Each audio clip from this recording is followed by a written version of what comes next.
오늘은 맥주 감사 주일입니다. 맥주 감사 주일을 맞이하는 우리 모든 성도들 가운데 하늘의 신령한 복과 땅의 기름진 복이 넘치는 그러한 은혜가 있기를 주님의 이름으로 축복드립니다. 맥주 감사 주일은 6개월 동안 지켜주신 하나님의 은혜에 감사하는 그러한 주일입니다.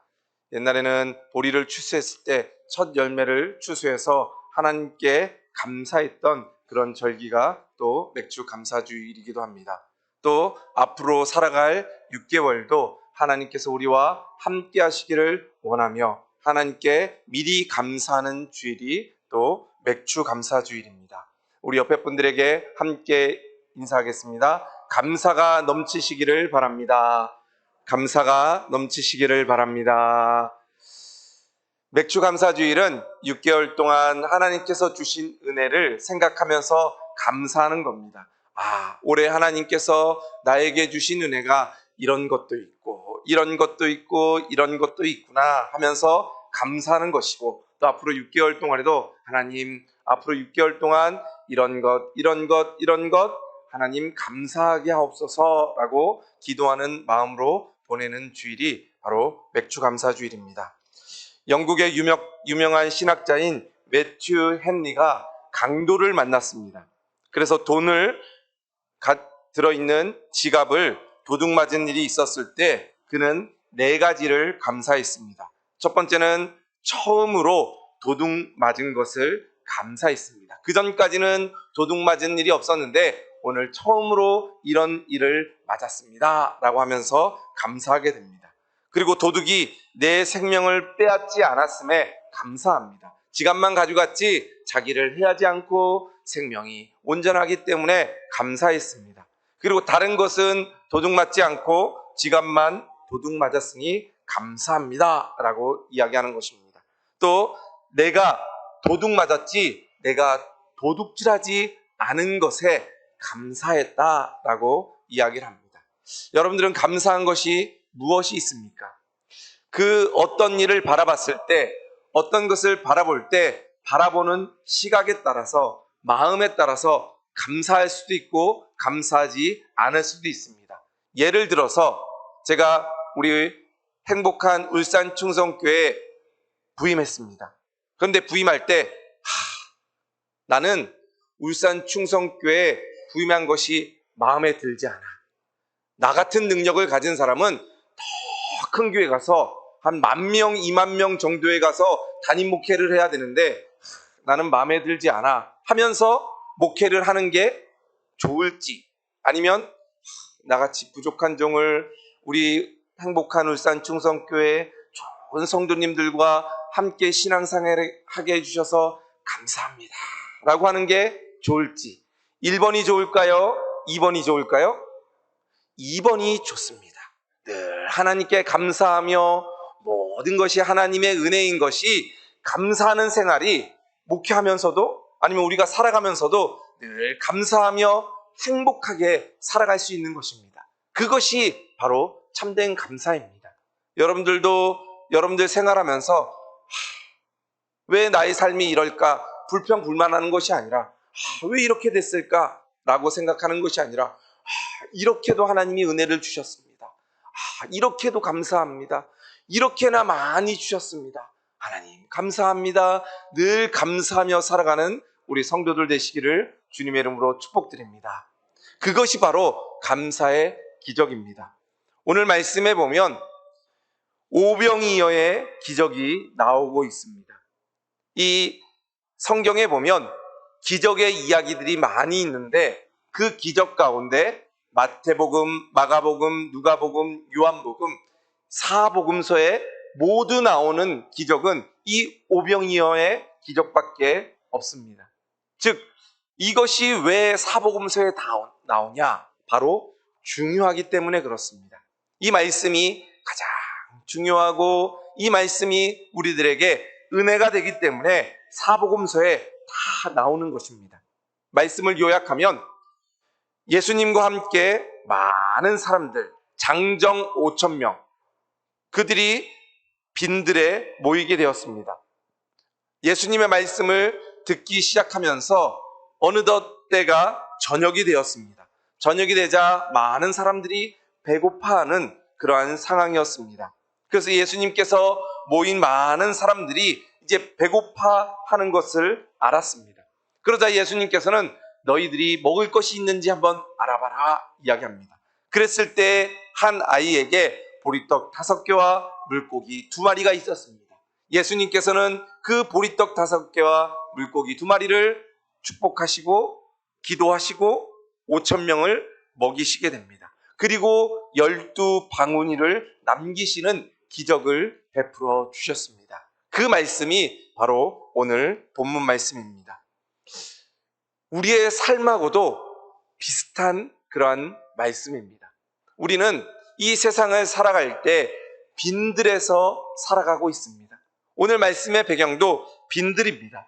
아무것도 없는 그러한 빈들과 같은 삶이 우리들의 삶입니다.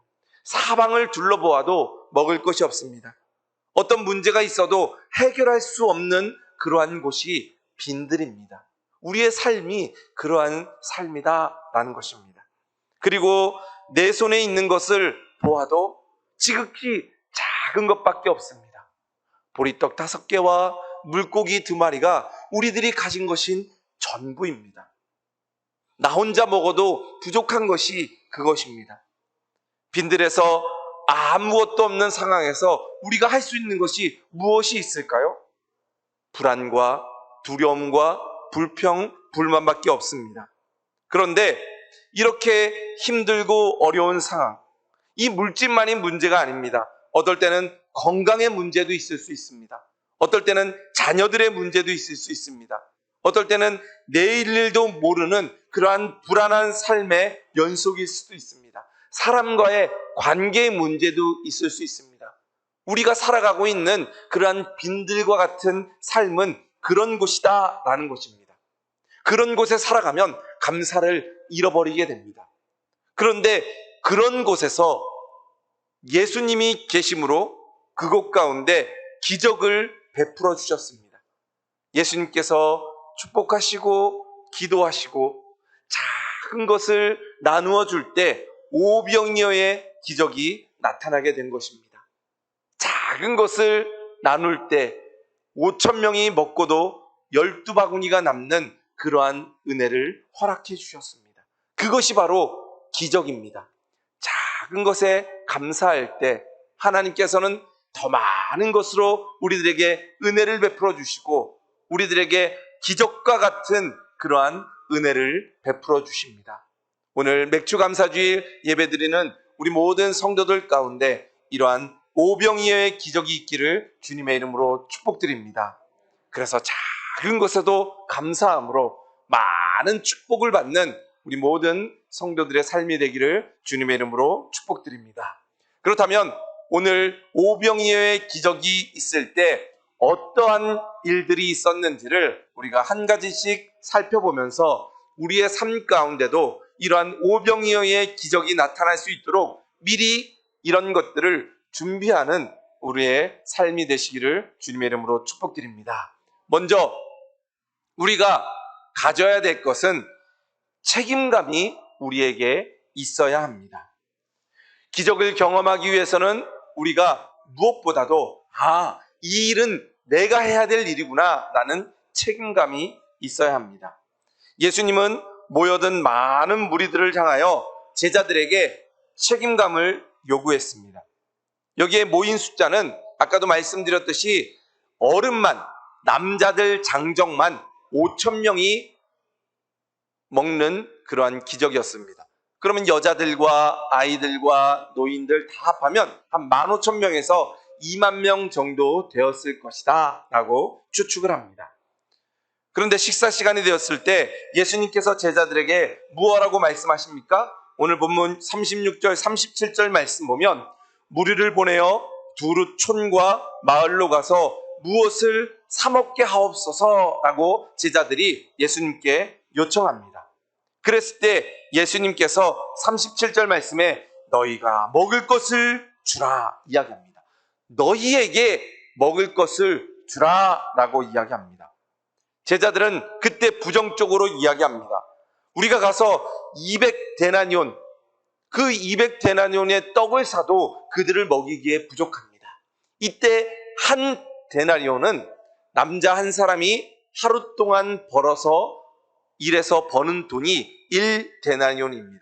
그래서 200데나리온은 보통 한 사람이 하루 동안 일하면 한 10만 원 정도 벌 수 있으면 2천만 원이나 되는 돈이 있어야지 이 사람들을 먹일 수 있습니다. 그런데 우리들에게는 돈이 없습니다. 돈이 있다고 하더라도 마을에 가서 그 떡을 지금 살 수도 없습니다 라고 이야기합니다. 그런데 예수님께서는 너희들이 해라 라고 이야기합니다. 책임을 제자들에게 맡기고 있습니다. 문제가 있을 때 그 책임을 다른 사람에게 돌리는 것이 아니라 내가 책임을 져야 된다라고 예수님께서는 말씀하고 있습니다. 우리는 삶을 살아가면서 어떠한 문제가 생기면 남 탓하기를 좋아합니다. 성경에 보아도 선악과를 따먹은 아담이 하와를 탓합니다. 하와는 뱀을 탓합니다. 남에게 잘못을 전가하게 됩니다.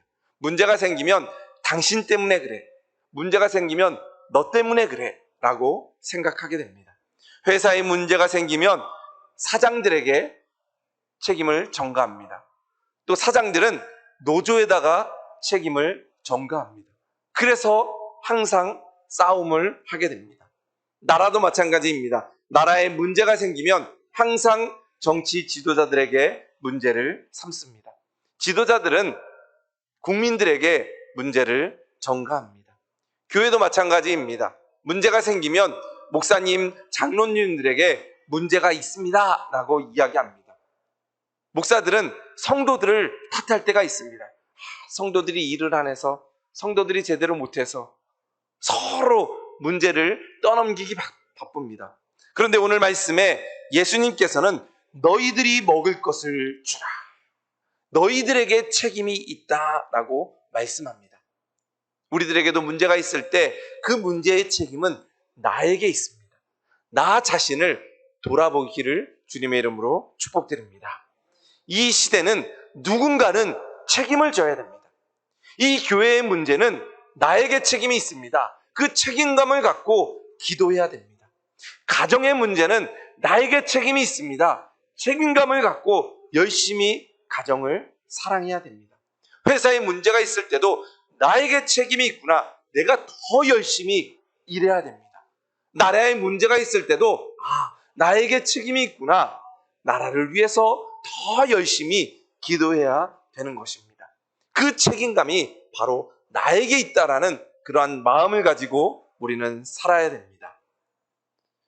빈들과 같이 어렵고 불안한 상황 가운데 나의 책임입니다. 나에게 문제가 있습니다. 내가 해결하겠습니다. 라는 그러한 믿음이 있습니다. 여러분들도 가정에서 책임지는 부모가 되시기를 주님의 이름으로 축복드립니다. 직장에서도 책임지는 우리 직장인들 되시기를 주님의 이름으로 축복드립니다. 교회에서도 여러분들이 어떠한 문제가 있을 때 책임을 지고 그 문제를 감당하는 우리 성도들 되시기를 주님의 이름으로 축복합니다. 남을 원망만 하면 남 탓만 하고 싸우기만 합니다. 싸우다 보면 문제가 해결되는 것이 아니라 문제가 더 커지고 결국에는 그곳은 나누어질 수밖에 없습니다. 그러나 문제가 나에게 있습니다. 내가 열심히 하겠습니다. 내가 한번 해보겠습니다. 그 마음으로 하나가 될 때 기적과 같은 그러한 은혜가 나타나게 될 줄로 믿습니다. 음성에 가면 꽃동네라고 하는 곳이 있습니다. 이 꽃동네에 가면 이 동상이 하나가 있습니다. 바로 거지동상입니다. 깡통을 들고 서 있는 그 동상 옆에 한 돌비가 서 있는데 거기에는 이렇게 써져 있습니다. 얻어먹을 수 있는 힘만 있어도 그것은 주님의 은총입니다.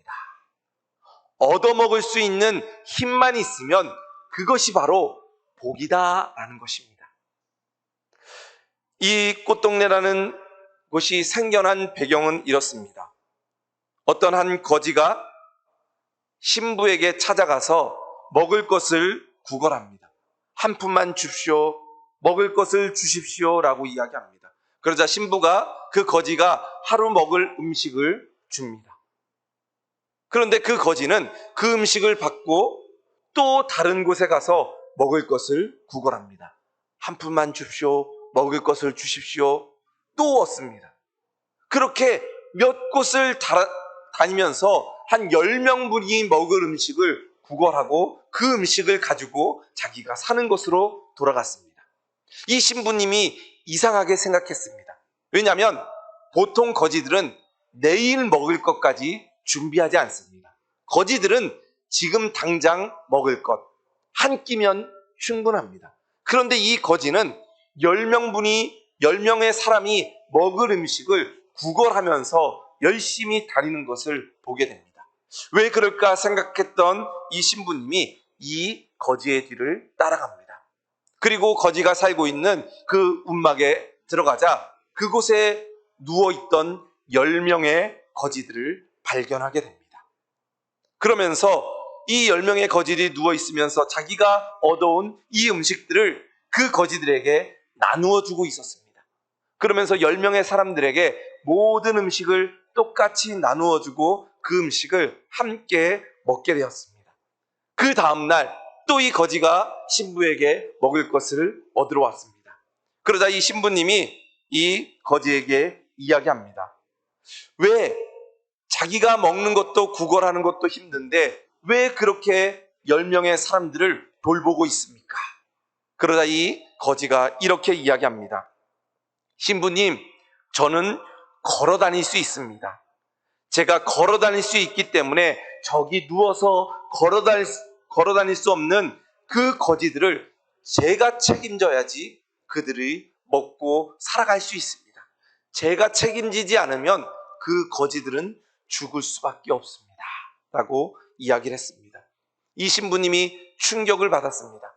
야, 저 거지도 그 10명의 거지들을 책임지면서 내가 일해야지, 내가 얻어야지 그들을 먹이고 살릴 수 있다라는 그 마음이 있는데 나는 무엇을 하고 있었던가?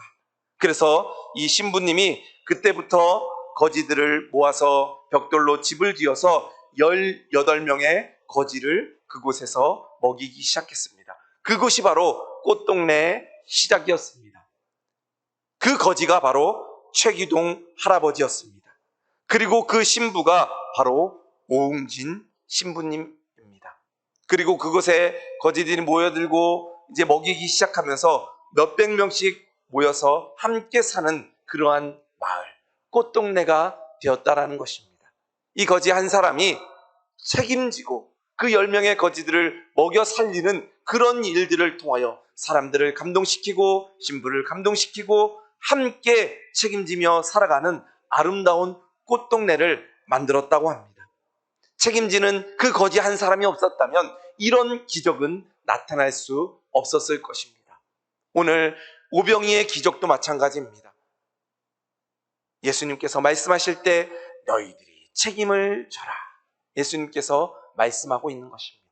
여러분들에게도 예수님께서 말씀합니다. 여러분들이 살고 있는 현장에서 여러분들이 책임을 지시기를 예수님께서는 말씀하고 있습니다. 우리 함께 고백해 보도록 하겠습니다. 앞에 있는 글을 함께 보시면서 같이 읽겠습니다. 내가 책임지겠습니다. 가정을 위해 더 헌신하겠습니다. 교회를 위해 더 기도하겠습니다. 이웃을 위해 더 사랑하겠습니다. 아멘. 내가 책임지고 가정과 교회와 이웃을 더 헌신하고 기도하고 사랑하며 책임질 때 우리의 가정과 교회와 우리가 살고 있는 그러한 모든 삶의 현장 가운데 기적과 같은 오병이의 기적과 같은 그러한 은혜가 있기를 주님의 이름으로 축복드립니다. 두 번째, 기적을 경험하기 위해서는 헌신이 있어야 합니다. 여기 예수님의 제자들은 보리떡 5개와 물고기 2마리를 발견하게 됩니다. 그것을 예수님의 손에 드리게 됩니다. 중요한 것은 작은 것이지만 그 모든 것을 다 주님께 드렸다는 것입니다. 38절 말씀에 보면 이르시되 너희에게 떡 몇 개가 있는지 가서 보라 하시니 알아보고 이르시되 떡 5개와 물고기 2마리가 있더이다 라고 이야기합니다. 너희들에게 떡 몇 개가 있는지 알아보라 말씀하셨을 때 알아보았더니 떡 5개와 물고기 2마리가 있었습니다. 한 아이가 싸가지고 온 그 도시락이었습니다. 그 도시락을 예수님께서는 가져오라 이야기할 때 그 어린아이가 그 도시락을 다 주님께 드리는 헌신을 하게 됩니다. 만약에 그 어린아이가 안 됩니다, 내가 먹기에도 부족합니다, 이건 내 겁니다 하고 예수님께 드리지 않았다면, 아니면 예수님 떡 4개는 제가 먹고 하나만 드리겠습니다, 물고기 1마리는 제가 먹고 1마리만 예수님께 드리겠습니다, 만약에 했다면 기적이 일어나지 않았을 수도 있습니다. 그런데 그 어린아이는 예수님께서 가져오라 이야기할 때 자기의 모든 것을 예수님께 드리게 되었습니다. 예수님께서는 그 떡 5개와 물고기 2마리가 필요해서 그것을 가져오라 이야기한 것이 아닙니다. 예수님께서는 아무것도 없는 가운데 큰 은혜를 베푸실 수도 있었습니다. 그런데 예수님께서 가져오라고 하신 것은 그 어린아이의 헌신을 바라본 것입니다. 이 헌신을 바라보면서 너가 나에게 이 작은 것을 바칠 수 있겠느냐, 그것을 하나님께서는 보시는 것입니다. 우리가 금요일 날마다 출애굽기 말씀을 보고 있습니다. 모세가 이스라엘 백성들을 애굽에서 인도해 내기 전에 하나님께서는 모세를 만나셨습니다. 그리고 모세가 하나님, 저는 할 수 없습니다, 저는 연약한 존재입니다 라고 이야기할 때 너에게 무엇이 있는지를 보아라. 그때 모세의 손에 지팡이가 있는 것을 보게 됩니다.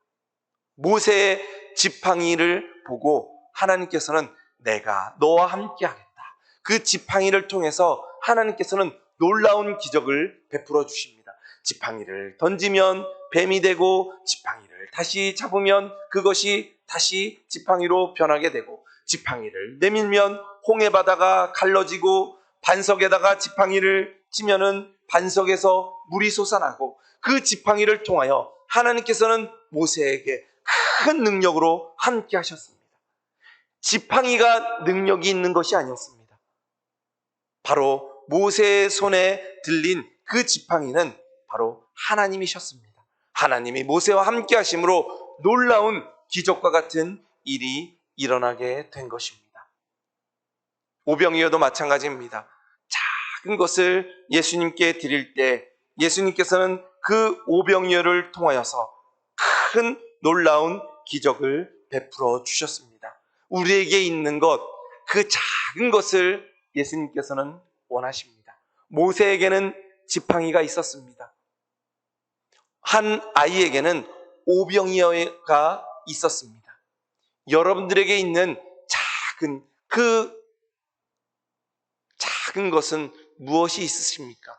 그것을 예수님께서는 우리들에게 가져오시기를 원하십니다. 그것이 시간일 수도 있습니다.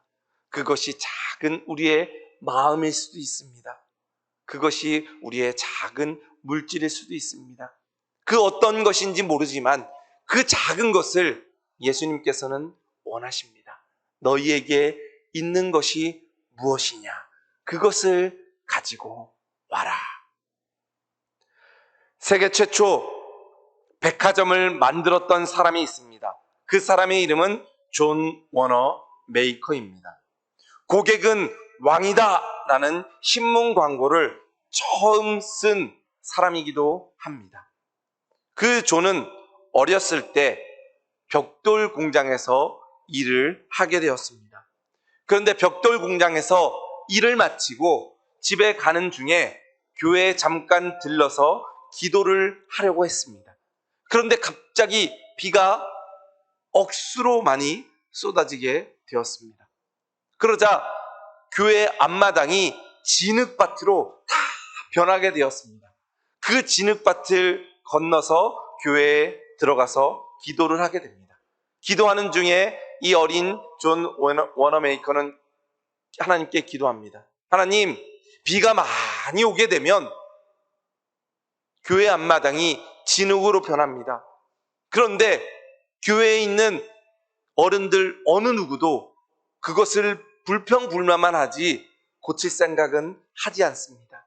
하나님, 제가 이것을 하도록 하겠습니다. 제가 오늘부터 시작하겠습니다. 그리고 벽돌 공장에 가서 이야기를 합니다. 제가 받는 그러한 월급 중에 하루에 한 장씩 제가 벽돌을 가지고 가겠습니다. 월급에서 그 벽돌 값을 빼주십시오. 그러면서 하루에 한 장씩 벽돌을 사가지고 교회 마당에 하나씩 벽돌을 놓기 시작합니다. 한 달쯤 지났습니다. 벽돌이 한 30장 정도 교회 앞에 놓이게 되었습니다. 한 집사님이 이상하게 생각했습니다. 벽돌이 한 장 한 장씩 쌓이더니 한 30개 정도가 그 마당에 있는 것을 보았습니다.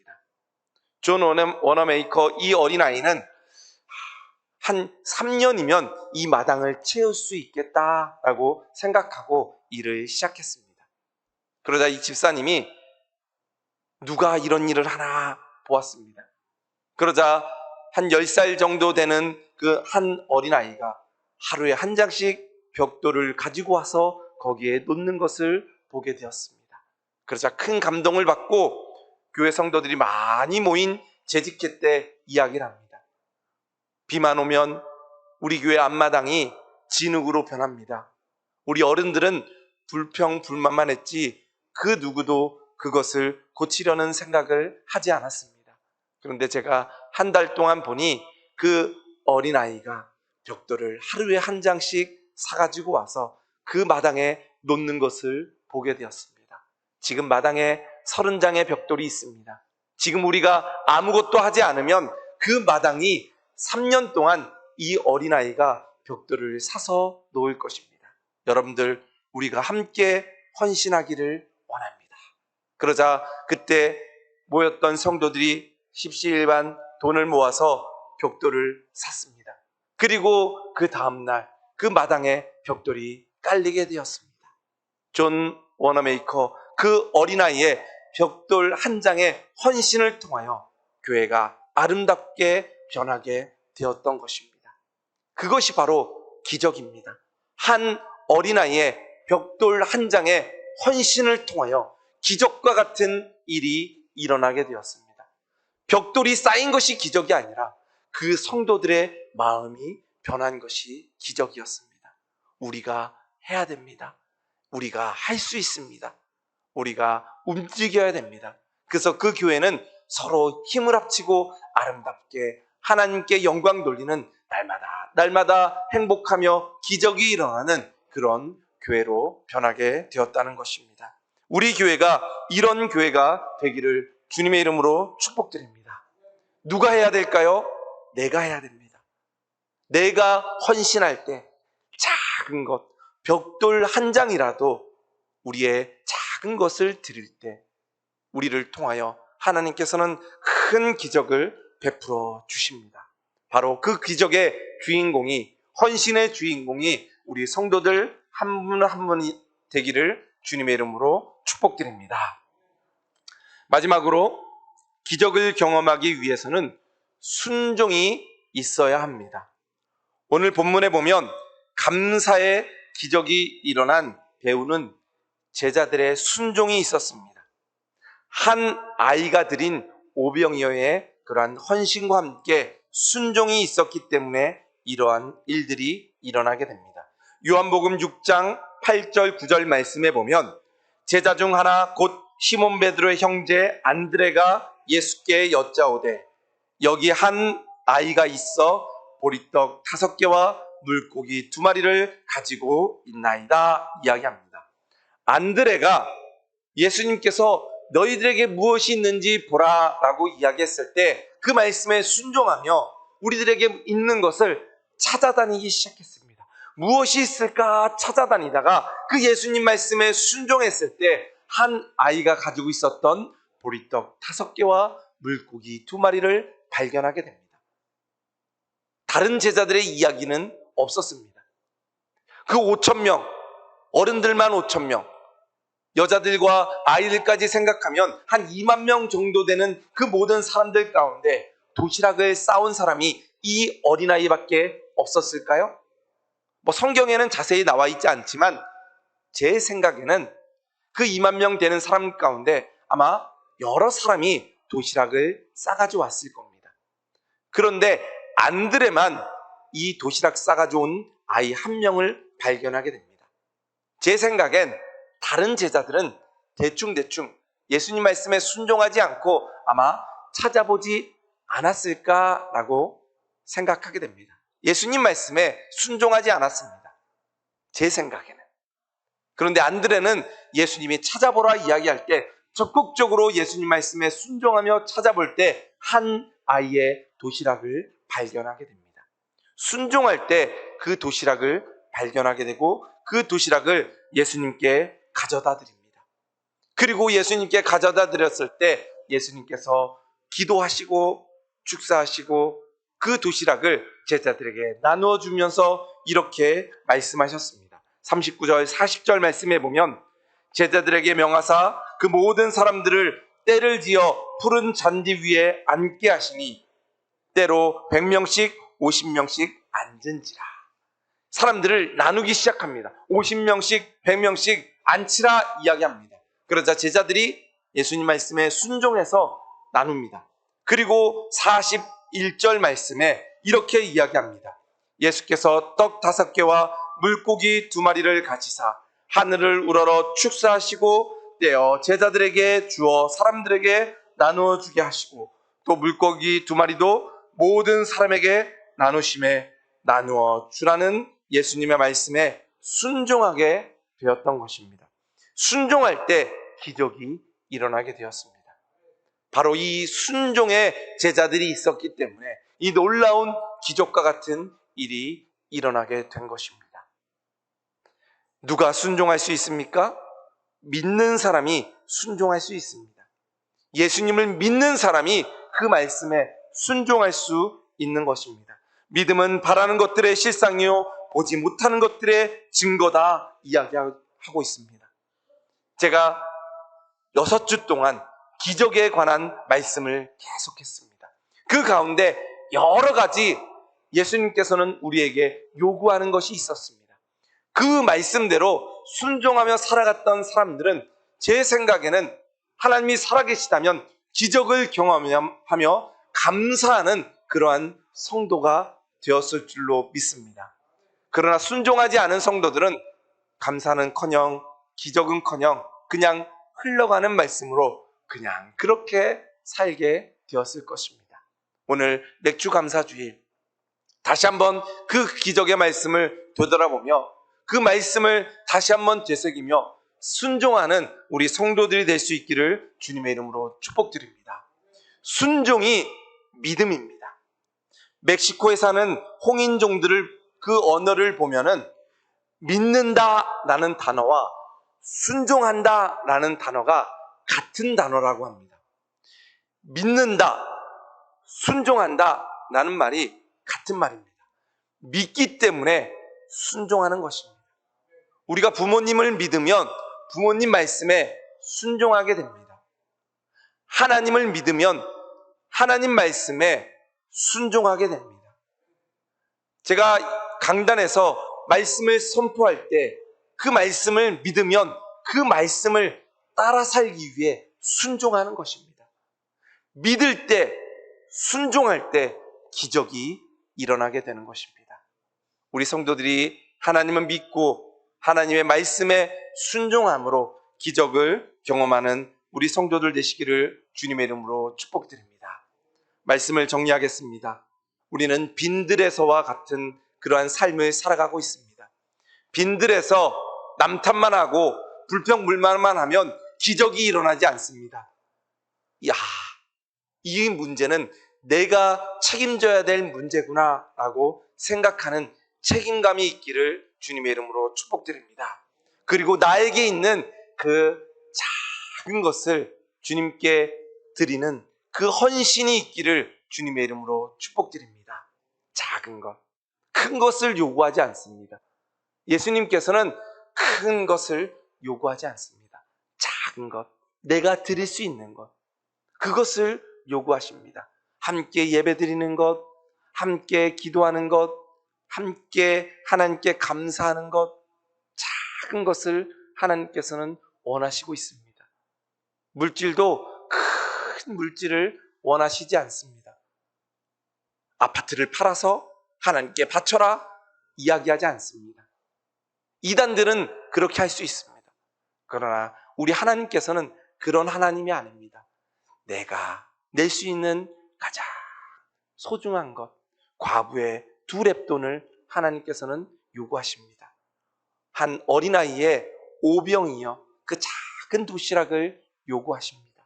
그 작은 것, 나에게 무엇이 있는지 그 소중한 것, 그렇다고 작다고 해서 그것이 쓸모없는 것이 아닙니다. 그것은 소중한 것입니다.